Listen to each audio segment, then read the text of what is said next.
This week, on Myths and Legends, we're back in the journey to the west with Sun Wukong, the Monkey King, and we'll see why you should avoid that all-you-can-eat buffet.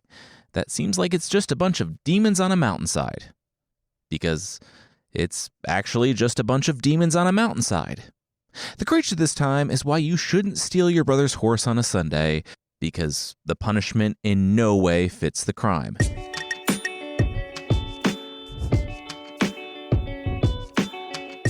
This is Myths and Legends, episode 414, Ambushed.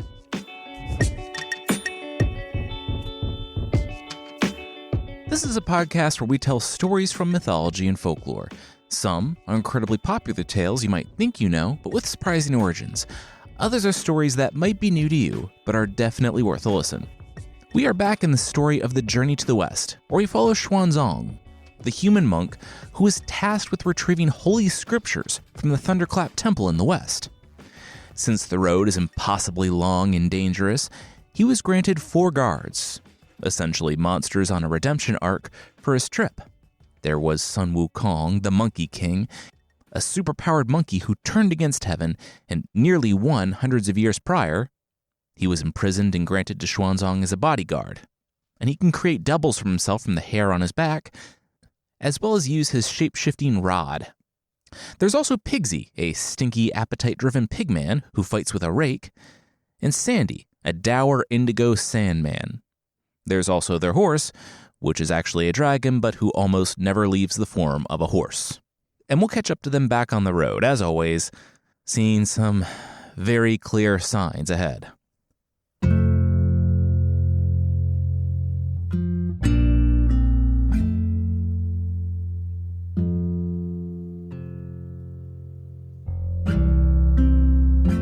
Dark clouds swirled over the mountain up ahead as, all around the 4 travelers, a gentle spring breeze with butterflies and singing birds and all that enchanted them. Xuanzang, the human monk, gestured up ahead to the mountain. We've been at this long enough. I think we can spot an evil mountain lair. I'm not misreading this, right, everybody? Your instincts are correct on this one, Sun Wukong, the Monkey King, said. Definitely evil, definitely looked ominous. He'd go check it out. He stretched his torso and shot off like a rubber band, which is actually in the text. I appreciate the creativity and understand the feeling when you have to have Monkey take off toward an obvious threat for like the 800th time and probably just get bored of writing about clouds. And obvious threat it was, even if it didn't seem all that threatening. It was a demon, a giant monster with a curly, hairy body, golden eyes, a silver beard, and fangs that protruded from his mouth. All that aside, he was showing off for his coworkers, subordinates really. All that wind and fog and darkness in the sky up ahead was from his belching. He stood on a pedestal in the middle of 40 fiends who cheered on his belching as he darkened the sky. It was actually a cute little scene. The demon monster was having fun, and his little monsters were cheering and dancing. Still, one whiff of that Tang monk, and Monkey would be fighting all of them after they kidnapped Master. It would be a whole thing. So he would stab the demon in the back and make short work of the monster. Taking his staff out from behind his ear, Monkey looked down at his hand. But how did that work? Dishonorably killing someone. He swore, curse his honorable, awesome self. He would never stoop so low as to take the advantage and kill an enemy when he wasn't expecting it. He could never be that dishonorable. Then he looked side to side. He could never be that dishonorable, but... False alarm, Monkey said when he flew back. No big deal, just a cookout. A cookout? Pigsy's ears pricked up. Oh yeah, that's what the wind was. Just a whole mess of steam from the steamed buns and the white rice. They're making food specifically for monks. It was a veritable vegetarian feast. I had a little bit, then headed back, Monkey said, taking Yulong the dragon horse's bridle to continue walking Master down the road. Idea. I have an idea. I will go up ahead and get food for Master. Yulong the dragon horse would bug them if he needed a stable and room to graze. This way we can just keep on going, Pigsy nodded. That is a great idea. How industrious of you, Pigsy, the Tang monk smirked. Maybe he was rubbing off on his pupil. Oh, you'll scare them if you arrive like that, though, Monkey told Pigsy. He could transform too, right? In a more limited sense than Monkey, but he still could, try to look nice, clean up a bit. Does this answer your question? Pigsy turned, and there was no longer an anthropomorphic pig demon standing in front of him, but a very pig-like human. He would be right back.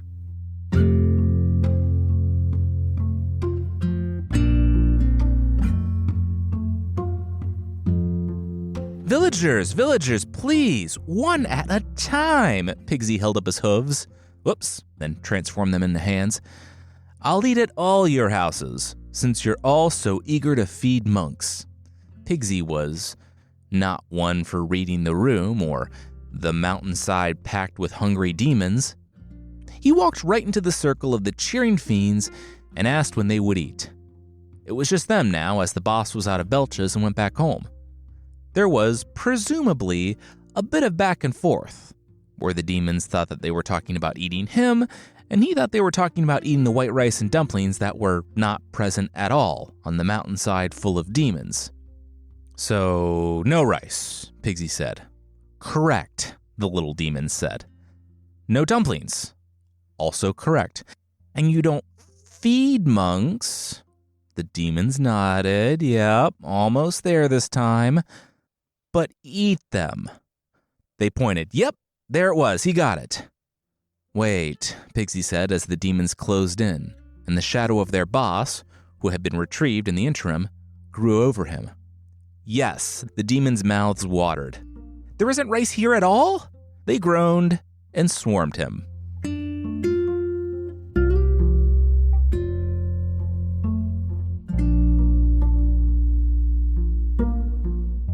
Why do you keep laughing? Sandy whispered to Monkey as the pair sat by the fire. Is it something funny? Tell me, I like funny stuff. Really, you like funny stuff. Literally, your opening description is dour indigo Sandman. That doesn't mean I don't find things funny. Come on. The strip is so boring, Sandy said. Monkey looked from side to side. Okay. He whispered in Sandy's ear about how he had purposefully led Pigsy into mortal danger out of a joke. He was actually thinking of going to watch. That's hilarious, Sandy replied. Yeah, I know when I find something hilarious, I state it like I'm falling asleep in the middle of a sentence and don't laugh at all. Whatever. You want to go check it out? Watch Pigsy flail around a bunch before we reluctantly rescue him? Monkey offered. Me? Really? Sandy and Monkey never paired up for adventures. Dour or not, this was exciting. Yeah, who else am I going to ask? Master? The horse? Even if you're just laughing to be polite, it's still you being nice. Monkey plucked a hair from his back. I didn't technically laugh, but your antics putting our fellow monks in danger are quite humorous, Sandy stated. Don't, Monkey cut him off. No one has ever said something they find funny is quite humorous. Here. Master was still off meditating. He would never know they left. Monkey made 2 perfect copies of them. Grumble, grumble, grumble, grrr, Sandy's doppelganger said. Why does mine just grumble? The sand of Sandy's forehead furrowed. I didn't have time to give them full personalities. They're just sort of big picture what I think of when I think of you. Monkey called up a cloud. I'm the best at everything. No one's better than me, and I want everybody to know it, and I'll let people get in situations that threaten their lives so they have to say thank you to me, the monkey clone said. Monkey looked at Sandy. They don't need to talk about that one.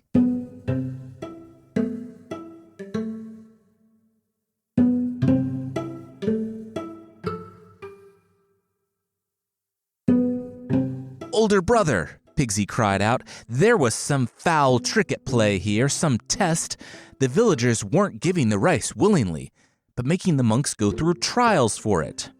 Is that what you think is happening here? The monster paused long enough to catch a rake in the beard and face. Give me the rice, Pigsy screamed. He mustered a second, third, and fourth wind at the idea that these monsters were withholding rice, and also from the presence of older brother son Wukong, whom he wanted to impress and who would bail him out if things got too dire. But things wouldn't. Pigsy and the demon were fairly evenly matched, but Monkey's moral support tipped the balance in Pigsy's favor, and soon the demon was picking up his beard off the ground. Sidebar, not sure if it was a fake beard or if Pigsy smacked him so hard his beard flew off.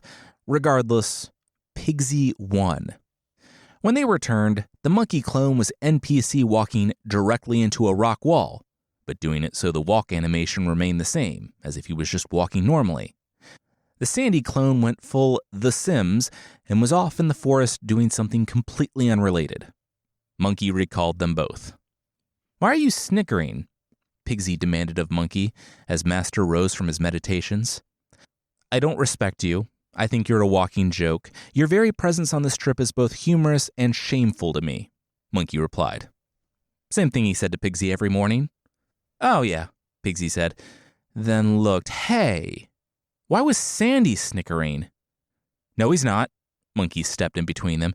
"Yes, he is. Sandy never smiles. What could—" Pigsy gasped. "The demons. They let him into a trap for fun?" "Is this true, Monkey?" Master said. Deceiving Pigsy to the extent that his life was in danger just for entertainment was one thing. Lying to Master, quite another. "It is true, Master," Monkey said. But before his master could come down on him, he turned to Pigsy. But Pigsy passed the test. Pigsy gasped and brought his hooves to his mouth. "Pigsy, it's no secret that I'm not always going to be here," Monkey lied again. A monster had cut off his head. The Jade Emperor had boiled him alive. If there was a way to kill him, no one had found it yet. "That's why I need to train you, Pigsy." Pigsy stood up straight, emboldened by this great and terrible purpose. "A good soldier follows orders," Monkey declared. The next task for Pigsy was to be the pathfinding general. According to one translation, it was, thus, his job to open up the road by any means necessary and fight the demons if they arose again. "We're evenly matched. I might die," Pigsy replied, still moved that Monkey would consider him for such an honor. "And that's a risk I'm willing to take," Monkey replied. "All right, move out."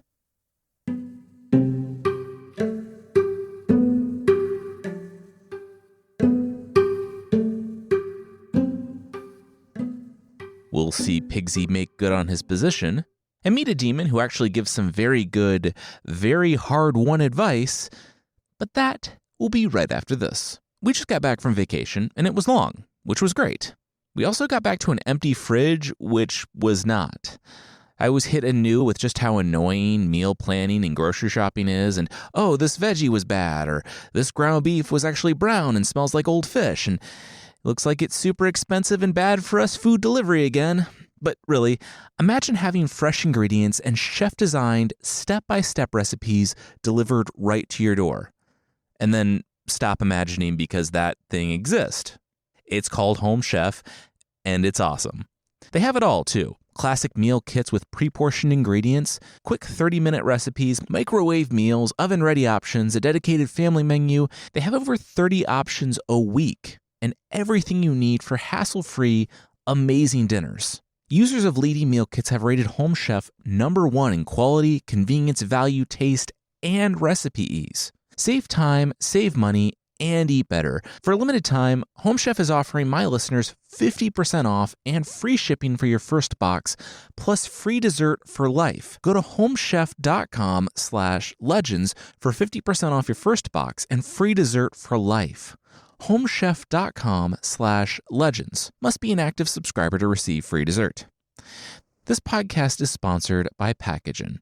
At certain times of the year, our cat allergies hit us. I think it's the time when they shed, but it also kind of feels like they're always shedding, so who knows. Carissa in particular is hit with a cough, and so we tried out Packagen. I mixed it up and sprayed it on our comforter, and then forgot about it, because that's what I do. But we noticed later when we were reading there, not because of any scent, it's basically scentless, which I love, but because she wasn't coughing. She noticed, I noticed, I wasn't surprised because of all the truly legitimate science behind Packagen and how they neutralize allergens, but it was cool to experience. And having a cat doesn't mean itching, sneezing, and coughing for you or your guests because, 20% of people suffer from cat allergies, and happy cats groom themselves. Constantly, and that's where allergens come from. The same allergens that Packagin breaks down with their cat allergen neutralizing spray. Like I said, there's no harsh chemicals or scents, and all you have to do is spray every few days to keep the allergens at bay.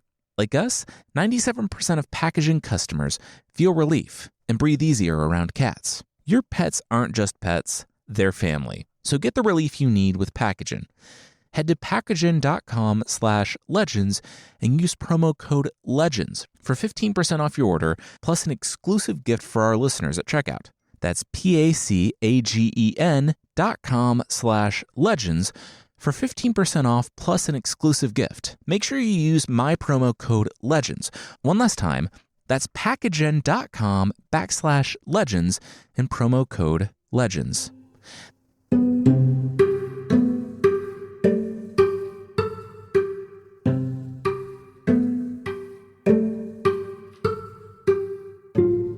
The little fiend, the little demon, couldn't take it. It was happening again. "Why are you crying? Why is he crying?" the Demon King demanded.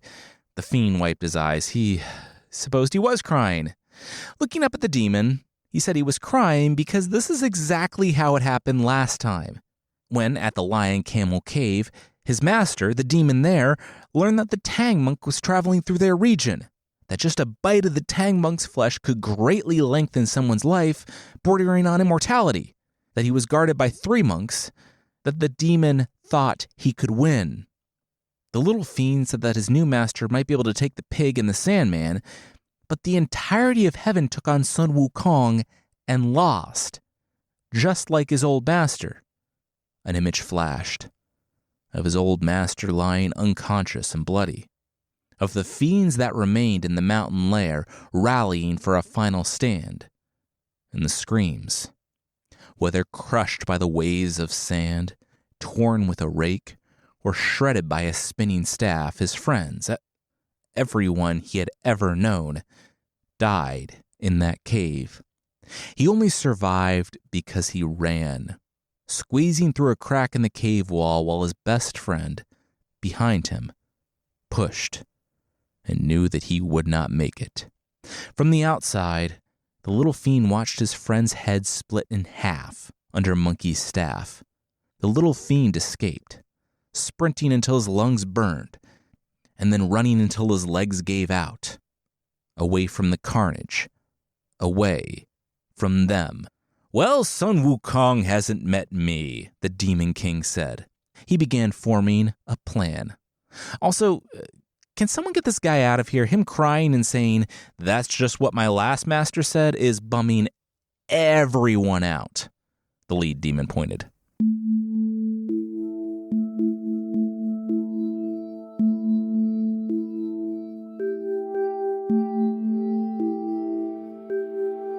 Today was the day Pigsy would die, if he was lucky. Then, older brother's son would respect him. That would rule. He would give such a good eulogy about Pigsy. Pigsy was so excited to hear it. "Pigsy," Monkey barked, pointing to the monster that appeared in the road in front of Pigsy. "One job." Pigsy was so busy fantasizing about his death and how much Monkey would love and respect him that he nearly missed the monster in the road ahead. "Aha! After I take you away from your troop and beat you, I'll have the Tang monk's flesh all to myself," the monster said, before disappearing into the forest. Pigsy narrowed his tiny pig eyes, drew his rake, and went off after the monster.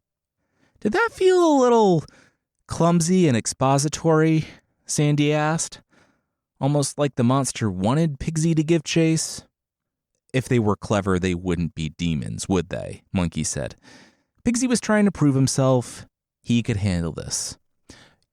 "Your friend is dead. Now I will feast on that delicious flesh of the Tang monk," the monster cried. "I got this, brother." Sandy stepped forward, and, seeing the sand monster rise and tower over him, the monster, again, fled into the forest. "Both of your companions are dead, and I killed them." The monster's teeth gleamed in the sunlight not 10 minutes later. "I seriously doubt that." Sun Wukong reached behind his ear to pull out his staff. which grew in his hand. But congratulations, you just earned my full attention. Let's see how long you can keep it. Monkey took flight as the monster, realizing his intense folly, scrambled away. And when Monkey was gone, the real Demon King of the cave up ahead materialized behind the Tang monk. That was easy, he remarked, and his claws wrapped around Xuanzang.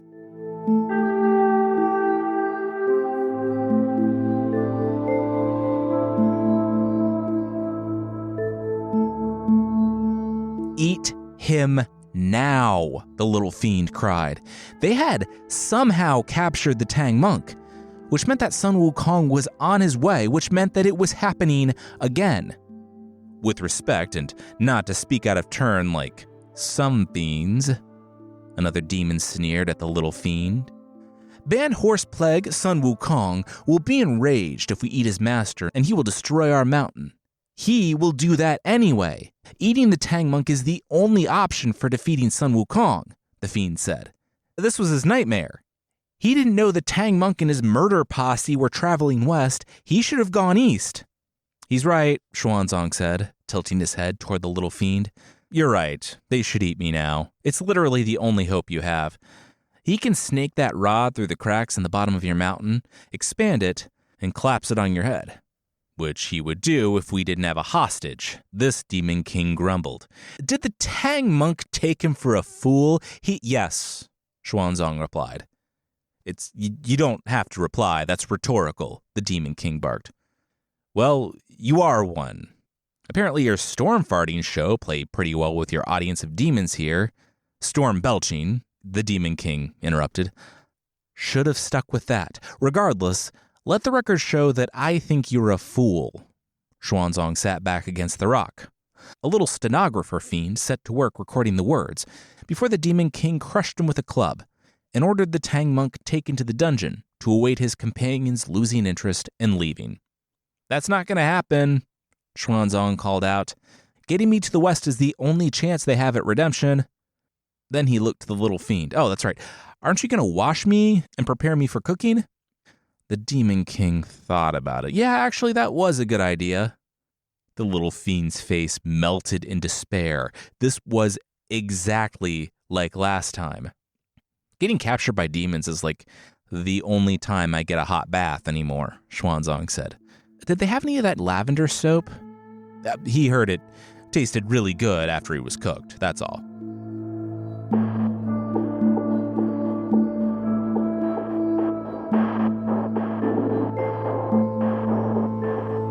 Well, I killed the monster that apparently subdued you, Monkey said when he spotted Pigsy walking back to camp. He laughed. He was the scouting general. He could kill his own monster. Thank you.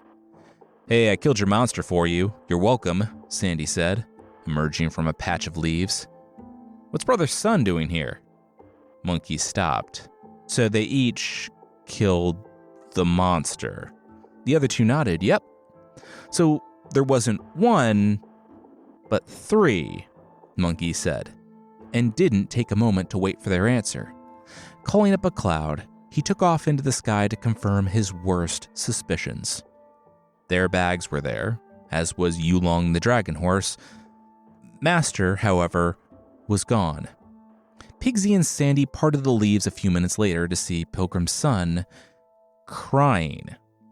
Pigsy looked at Sandy, who shook his head with a shrug. He didn't know he was just as uncomfortable as Pigsy was. Say something? There, it's okay, big guy. What's wrong? It's not like Master hasn't been kidnapped before. It does happen with alarming regularity, Sandy chimed in, not helping. But I was tricked, me. I know that tactic. How was I tricked, Pigsy? I'm losing my edge. This never would have happened to me 500 years ago, Monkey cried. Pigsy said, look, now was not the time for tears. Tears wouldn't do anyone any good, especially Master. There was usually some lead time when it came to these things before they ate him, and they couldn't have gotten far. He saw the storm belching performance. That was 20 miles away? It couldn't be much beyond that. Monkey dried his eyes. Thanks. Pigsy?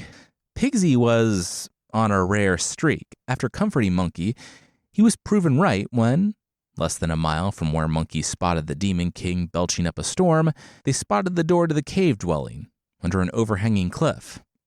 Pigsy kept it going, too, when he asked Monkey to step aside and shot his rake directly through the door, busting a hole right through. Oh, that's just 8 rules, Pig. The Demon King inside shrugged and went back to work. Hey, if someone could bring him inside to be steamed, that would be great. I pretty much beat him before, so anyone can handle him.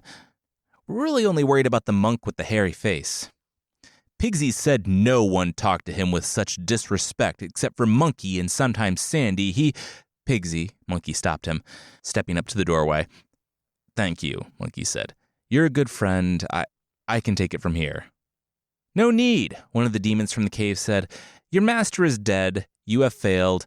Go run back to whatever mountain you crawled out from under, the demon declared. You'll forgive us for not believing the words of a demon, Monkey sneered, seeing glowing eyes opening in the darkness of the cave. Proof? I got you. There's not much left. As soon as we started eating, we couldn't stop. It was like Pringles in here. Our king ordered that we keep this, though. A head rattled on the ground and rolled toward Pigsy and Monkey, still standing by the door with their weapons out. It was Master.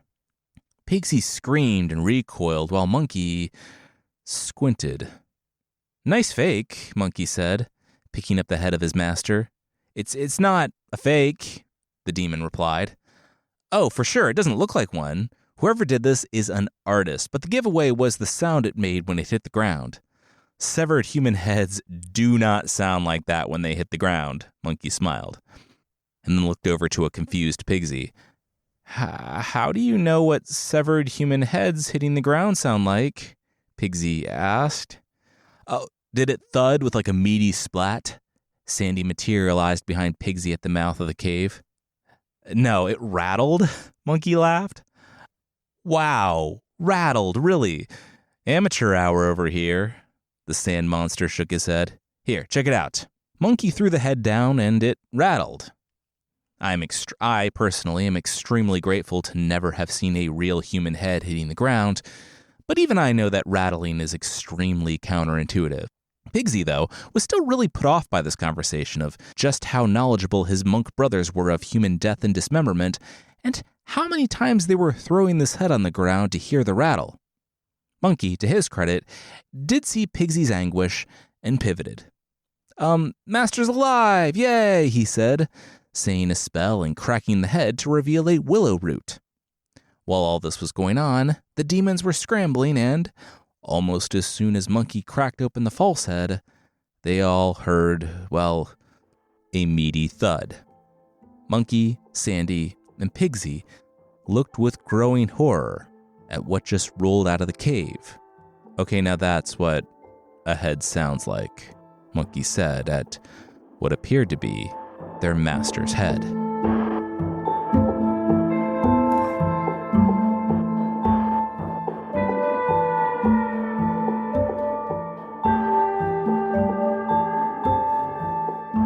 We'll see what's going on in the cave, but that will, once again, be right after this. This is an ad by BetterHelp. We live myths and legends and folklore and all sorts of nonsense. The weirder and more muddled a story gets, the more fun it tends to be. That is not the case when it comes to looking online for mental health and wellness advice. There's some good stuff out there. There's also some really bad stuff. And with the flood of information, it's hard to know which is why it's good it's so easy to connect with a live therapist from BetterHelp. Therapy has been great for me in my life. It's helpful to talk through stuff with a live person and develop plans around all sorts of things. It is absolutely good for people who have experienced trauma. It's also really good for someone just looking to be the best version of themselves. And no matter who you are, you're not limited by geography or who happens to be available in your city, because BetterHelp has over 30,000 therapists. So while it can take a few tries to find the therapist that's right for you, you can easily switch therapists at any time. And people who try BetterHelp love them. They have an average rating for a live session at 4.9 out of 5 for 1.7 million client reviews. As the largest online therapy provider in the world, BetterHelp can provide access to mental health professionals with a diverse variety of experience. Talk it out with BetterHelp. Our listeners get 10% off their first month at betterhelp.com/myths. That's betterhelp.com/myths. Our son switched schools last year, and there was a gap where one school taught writing essays in the year he was going into, while the new school taught them in the previous year. So he was never actually taught. We, of course, jumped on OutSchool, where he immediately got in an online writing class with peers of his own age, taught by a real-life person. Short story, slightly shorter. He did a few months and, update since the last ad, absolutely crushed the state testing this year, getting a perfect score in something he never actually learned in school, only OutSchool. We love OutSchool. Our son's done coding, foreign language, even a computer game hangout when the world was shut down a few years back. Now they're up to over 100,000 live, small group classes. You can personalize your child's learning, so you find the right classes for their interests and needs and build a schedule that works for your family. And the learning is project-based, like so many things in our adult lives are, so they build real-world skills.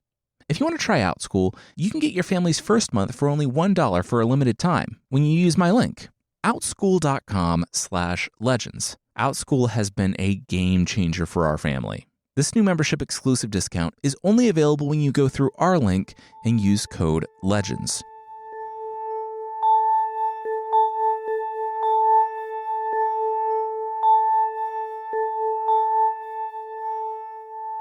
This isn't over. They're gonna come back. You just killed your only leverage, the little fiend paced. Two things. One, this is exactly what you said we should do. Kill the Tang monk. Two, will someone get him out of here? He's bumming everyone out. Our plan rules, the Demon King said. I said, eat him. Have you eaten him yet? No. So this is the worst of all possible outcomes, because now you have an angry and vengeful Monkey King who has said, quote, he's going to come in and cut you into 1,000 pieces for killing his master, but you don't have any of the powers from eating his master. He was dragged back into the dungeon. They finished burying the head, sire. Another demon bowed before the king.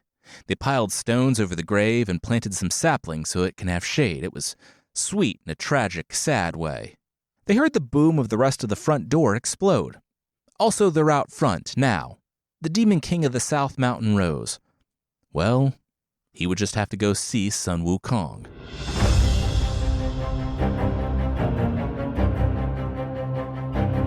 Run away, run away! Get out of here! Oh, retreat! The little fiend heard in the dungeon. Xuanzang sighed as the mountain shook, and dust and pebbles sprinkled in from above. And yes, he was alive. It was a somewhat clever ruse that apparently tricked Monkey for a second time on the stop. Monkey's here, he said, turning to the woodcutter next to him, the only other living human in the lair. We'll be out soon. The demon, the little fiend in the cell next to him, was trembling. No, it was happening again. Everything was happening again. He had to get out of here. He shook his bars and called out for someone to tell him what was going on up there. Oh, it's not going great. One of the demons running by, hands full of mud, said. The Demon King of the South Mountain attacked the monkey and pig, but they beat him so bad that he went back to his original form, a leopard. The rest of the demons couldn't transform and fly away and retreat like he did, so the vanguard was completely slaughtered with one swipe of the Monkey King's staff. Now the demon wolf leopard thing was trying to barricade the door with rocks and mud. That won't keep Monkey out. He's really mad. Shouldn't have told him that I died. Xuanzang shrugged and sat back. They didn't even have the lavender soap here. This whole stop was a disappointment. I know he shouldn't have said that. I counseled him to eat you, let you go, the little fiend lectured. This was a disaster. At that moment, a rat squeezed through the wall. No, the little fiend recoiled. A couple demons walked in. What? It was a water rat. These are the Middle Ages. We're familiar with rats. No, that's him. That's son Wukong. He can take the form of anything. Kill him now, the little fiend cried. But the demons laughed. Silly guy. That's a rat looking like he's whispering to their captive. That's cute. It thinks it's people, or at least a really smart ox. They left.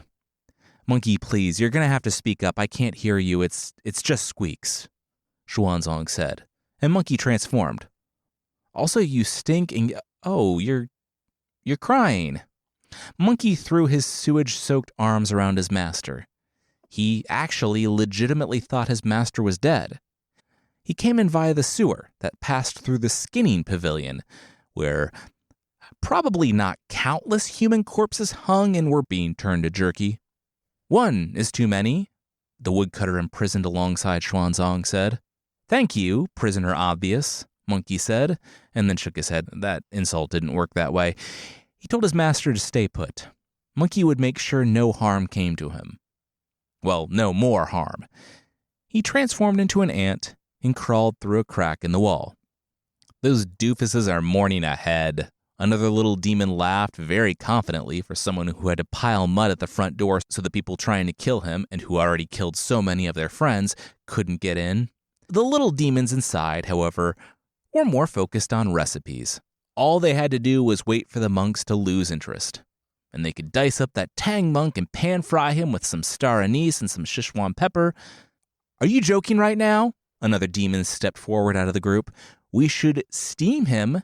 He would taste much better steamed." "Nothing tastes better steamed." A third demon slammed a fist down. Also, did they know how much firewood steaming and how much oil frying would take? A simple boil. That's really all they could afford right now. "He is the Tang monk," the first demon clapped. How often did they get to eat the Tang monk? It wasn't about being economical. It was about treating themselves. They would splurge, and then they would get back to the budget. "That's not how budgets work," the third demon shrieked. "We could cure him with salt, that way he lasts a long time," the fourth demon said, and Budget Demon freaked out anew because salt was more expensive than both oil and firewood. Then he shrieked again. The rest of the demons groaned. "Oh my gosh, what was his deal?" "Something just flew up my nose." The Budget Demon ran in circles. "That's ridiculous," the other said, because, oh my gosh, something just flew up all of our noses. That would be pretty terrifying. Luckily, the demons didn't have long to fret, because what flew up their noses was a Monkey King hair in the form of his sleep-inducing insects. In a moment, they all hit the stone floor of the cave. As he stepped among the demons, he heard, in the back of the cave, a grumbling. Monkey cocked his head. That shouldn't be happening unless... He pushed open the heavy stone doors and saw the Demon King passed out on his throne, still grunting and moving back and forth. Monkey squinted and looked. Something was up in there. He produced 2 more insects, and both crawled in the Demon King's beard and into his nose. There was a bit of struggling, but eventually a duck egg emerged from the creature's nostril. Monkey was equal parts grossed out and impressed, and wrapped the egg in a cloth. He raised his staff to do, well, what he should have done when he saw the demon performing the storm-belching show, but thought of Master. Master was alive, and he was the priority. Monkey flew back to the dungeon, past the sleeping demons, and found his master in the woodcutter. Monkey glanced around the dungeon and found the exterior wall. The demon, the little fiend in the other cell, was asleep too, and Monkey opened the door and braced one end of his rod against a stone pillar and stepped back. The rod increased in diameter 100-fold and then, with a gesture, quadrupled in length, exploding out through the wall. It shrank, and Monkey tucked it back behind his ear. Xuanzang and the woodcutter ran through the perfectly round hole in the wall, and Monkey gave them directions to Sandy and Pigsy. He was just going to finish up here. He turned to the empty cell and looked around it. He found the keys, locked the cell door from the inside, and then began gathering firewood. Pigsy skidded to a stop in front of the temple. Master was alive. Monkey smiled. He knew. Hey, they had enough time, but this would go faster if Pigsy were here to help. Sandy should stick with Master, because of last time, but if they could both gather firewood, they could get on the road a lot faster. And yeah, this had been an exhausting stop already, emotionally and otherwise. Monkey didn't want to waste time and energy beating up demons and a 30-round fight against a big bad only to have him disappear at the last moment and maybe recapture Master and do that whole dance. Better to put them to sleep, lock the door, and burn their house down. which they did. Monkey lit the fires, and Pigsy fanned the flames with his ears. The flame jumped from the logs to the walls, and then Pigsy coughed and pointed to Monkey's side, his bald spot. Unless he wanted that to be permanent, he should call those back. The insects emerged from the demons' noses and lifted into the air, finding cracks the doomed fiends couldn't, or simply flying over the smoke, back to Monkey's side, where they transformed back into hair and found their previous spots.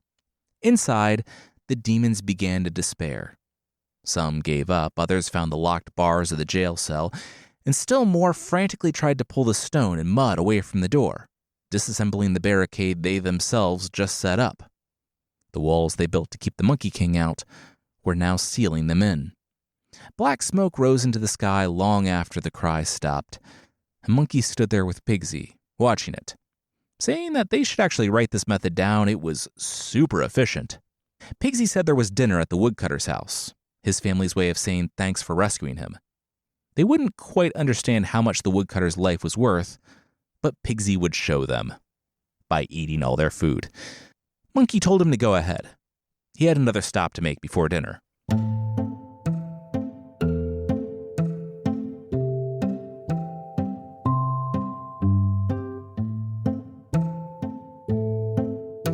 The little fiend ran. He was so lucky. First, that the Monkey King's hairs hadn't found his nose, and then that Sun Wukong had blown a hole in the wall of his jail cell. He was far enough away that he could only see the smoke, but knew what fate had awaited him if he had stayed. A fate far better, it seemed, than the one he would have. Icy panic washed down his spine when a shadow passed overhead, and Sun Wukong hit the ground in front of him like a meteor. The little fiend's reckoning had arrived. Before him, Sun Wukong stood as tall as a god, his eyes glowing and his staff growing in his hand. Why did the little fiend run? Wouldn't you? The demon asked, slowing. Monkey extended his staff until it pressed on the little fiend's forehead. He was in prison. Why? Was he not one of them? The little fiend said, "No, not really. So you weren't going to eat my master." Monkey narrowed his gaze at the fiend. The forest itself seemed to grow silent. "No, I would have, and they should have. Obviously, it was the smart move, and you know it." The fiend took a deep breath. He was tired of this. Tired of all of it. Running and serving this lord and that. Tired of his friends dying. "So, change," Monkey said, his rod shrinking. The little fiend asked, "What?" "So, yeah, change. Don't run to a new master. Don't kill and eat people. Change," Monkey said. Unless the little fiend wanted to die. The little fiend shook his head. "No. Wait. Sun Wukong was letting him go? Sure, just be different. Be better. I got the chance. You should too." Monkey tucked the staff behind his ear. The birds of the forest resumed their songs. "Besides, if you don't, I'll just kill you the next time," Monkey said. After the demon finished thanking Monkey, Monkey took to a cloud and flew to the woodcutter's house, who was also incredibly grateful that he was safe. It had been days, and whenever someone disappeared for more than a few hours, the village feared the worst. Now, though, with the black smoke rising off in the distance, they knew they were safe.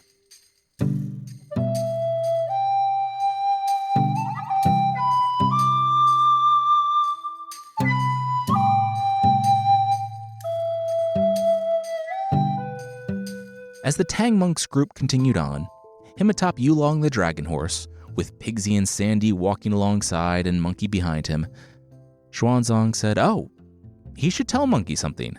While they were eating dinner, they all learned where they were. In just 1,000 miles, they would cross the border into the Kingdom of India, as the story puts it. Then it wasn't much farther. After everything they had been through, they were almost there. They were almost all the way to the west.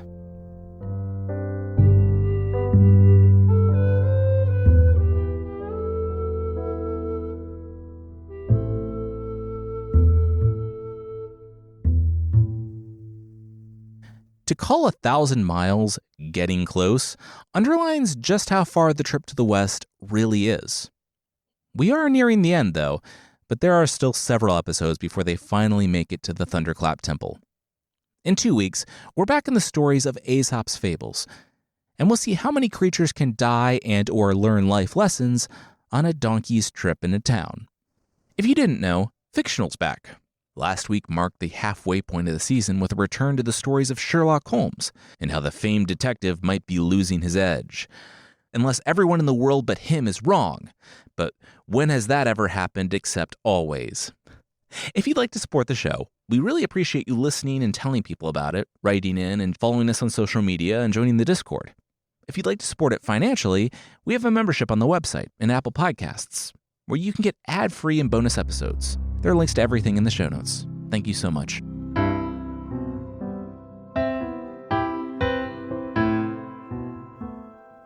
The creature this time is the Ichtaned from Ireland.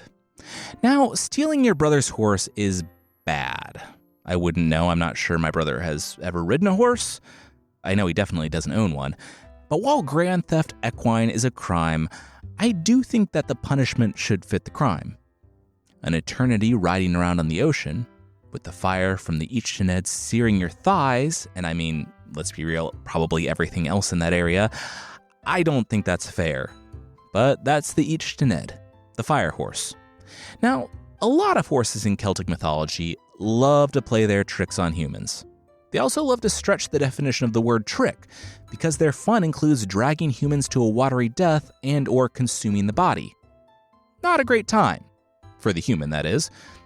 The fire horse, thankfully, is not a sadistic murderer. Well, it's not just a sadistic murderer.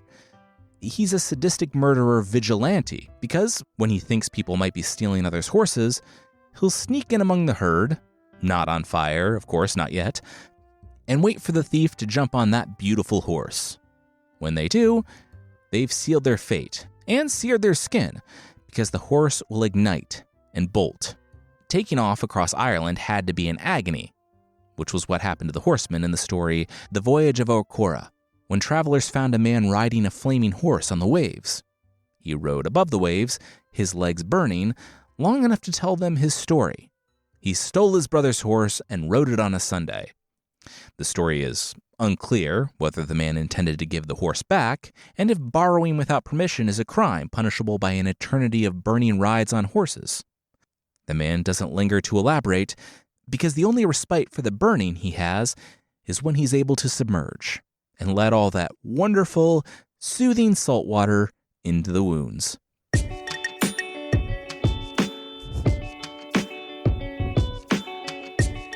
That's it for this time. Myths and Legends is by Jason and Carissa Weiser, and our theme song is by Broke for Free. Creature of the Week music is by Steve Combs, and there are links to even more of the music we used in the show notes. Thank you so much for listening, and we'll see you next time.